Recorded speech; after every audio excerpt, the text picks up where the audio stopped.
कभी कभी विज्ञान बिल्कुल जादू जैसा लगता है ना। आज हम एक ऐसे ही प्रयोग की कहानी सुनेंगे। एक ऐसा प्रयोग जो हमें ये दिखाता है कि कैसे एक साधारण सा फूल भी रंग पी सकता है। यह कहानी हमें बताएगी कि विज्ञान की खूबसूरती अक्सर हमारी आंखों के ठीक सामने सबसे मामूली चीजों में ही छिपी होती है। चलिए इस सफर की शुरुआत करते हैं। तो सवाल यही है, क्या एक फूल सच में रंग पी सकता है? ये सोचने पर मजबूर करता है कि पौधों के अंदर आखिर होता क्या है। क्या वो वाकई अपने आसपास के पानी से रंग को सोख सकते हैं? आज हम इसी के पीछे का साइंस परत दर परत समझेंगे।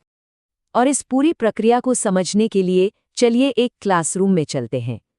कल्पना कीजिए, आरव नाम का एक बहुत ही जिज्ञासु छात्र है और उसके सामने एक चुनौती रखी गई है। उसे ये पता लगाना है कि क्या फूल वाकई में रंग पीते हैं। देखिए, सेटअप कितना सिंपल है।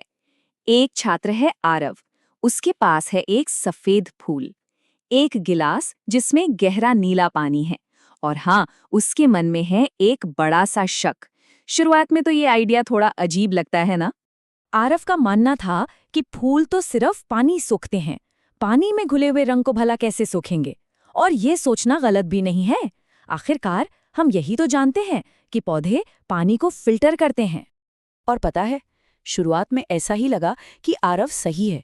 घंटे बीत गए, पूरा दिन निकल गया, और वो सफेद गुलनार वैसा का वैसा ही सफेद रहा।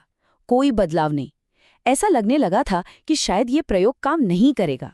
लेकिन साइंस में कई बार चीजों को थोड़ा वक्त देना पड़ता है। रात गुजरी और अगली सुबह जब आरव ने उस फूल को देखा तो कुछ ऐसा हुआ जिसकी उसने उम्मीद नहीं की थी। यहाँ देखिए, पहले और बाद की तस्वीर में कितना फर्क है। कल जो फूल एकदम बादलों जैसा सफेद था, सिर्फ एक रात में ही उसमें एक छोटा सा लेकिन बहुत ही खूबसूरत बदलाव आ गया था।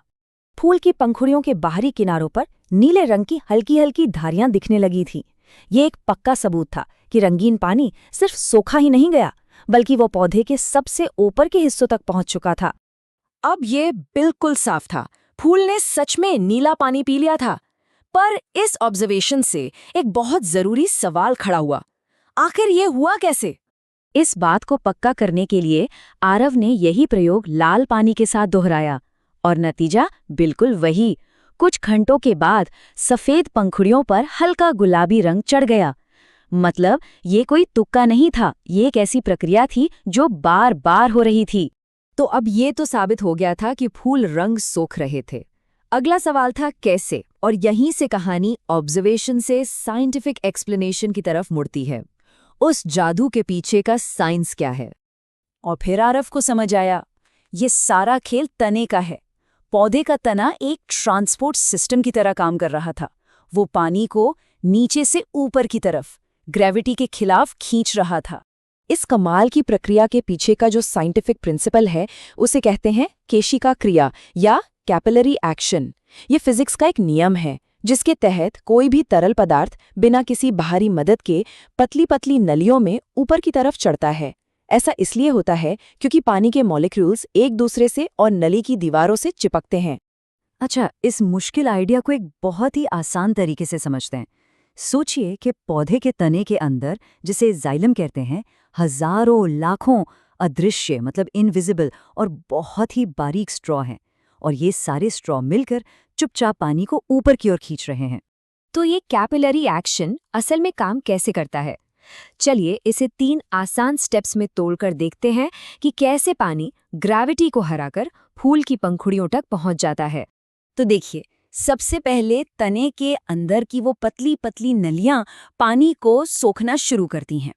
इसके बाद कैपिलरी एक्शन की वजह से पानी इन नलियों में ऊपर चढ़ता जाता है, और आखिर में जब ये रंगीन पानी पंखुड़ियों तक पहुंचता है तो वो उनकी कोशिकाओं में फैल जाता है, और हमें पंखुड़ियों पर वो खूबसूरत रंग दिखाई देने लगता है।